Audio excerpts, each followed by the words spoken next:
Bonjour, aujourd'hui on va faire une petite vidéo sur la sécurité. Alors c'est pas ce qu'il y a de plus marrant sur les stands de tir, par contre c'est vrai que c'est super important, ça permet de tirer en confiance avec des personnes qui ont les mêmes réflexes que nous. Et du coup ça évite tout ce qui peut y avoir comme accident. Alors le premier truc à remarquer sur un stand de tir généralement c'est que on a deux bandes. Alors, on a une bande à gauche et puis une bande à droite. La bande qui est près du pas de tir en fait c'est la bande des 25 mètres ce qu'on appelle, c'est-à-dire que c'est la limite où on peut mettre notre pied en compétition et qu'on n'a pas le droit de dépasser. Donc c'est pas très important si on ne fait pas de la compétition, même si on met le pied dessus, c'est peu importe. Par contre, l'autre bande elle est très importante, ce qui fait que on tire, quand on a fini de tirer, généralement on fait 10 cartouches pour que tout le monde puisse tirer. On met son arme en sécurité, puis on se recule derrière cette bande-là, et ce qui permet de voir que tout le monde a fini. Une fois que tout le monde a fini, du coup, on peut aller au résultat. Et généralement, dans les stands de tir, on a des petits gyrophares comme ça. Et en fait, quand on appuie sur le petit bouton qui est là, hop, ça nous déclenche le gyrophare. Et ça nous permet de pouvoir aller au résultat et que personne ne s'approche des stands de tir, du pas de tir.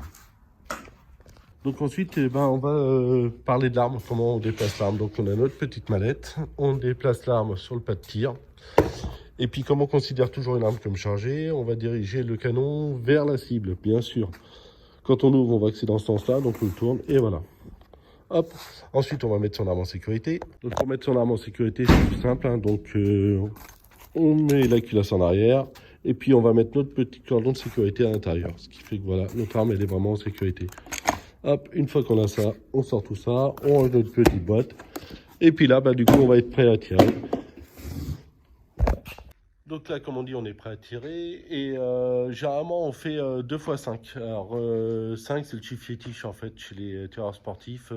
Beaucoup de disciplines, en fait, ont 5 coups. On va faire le 3-7, donc c'est 3 secondes, la cible s'affiche, 7 secondes, elle disparaît, et on a 5 coups à faire. Quand on fait de la vitesse, on a 5 coups à faire en 10 secondes, et quand on fait des gongs, du coup, on a 5 gongs. Donc en fait, c'est notre chiffre fétiche, le 5. Et généralement, du coup, on va charger sur 2 chargeurs de 5. Si on fait que 10 coups, c'est parce qu'on est bien souvent nombreux sur le pas de tir. Et si on veut aller au résultat, quand on n'a pas les rameneurs, si on a un gars à côté de nous qui nous fait 200 coups et puis que nous on attend pas une demi-heure, c'est un peu casse-pied. Donc c'est pour le respect de chacun. Donc voilà, cette vidéo, c'est vraiment sur la sécurité. C'est vrai que c'est casse-pied, la sécurité, mais comme j'ai dit en début de vidéo, ça nous permet vraiment de tirer en toute confiance. Même si on a quelqu'un à côté de nous, on n'a pas peur de se faire tirer dessus et on n'a pas peur de recevoir une balle qui est perdue parce qu'il y a une mauvaise manipulation de fait. Voilà, à la prochaine.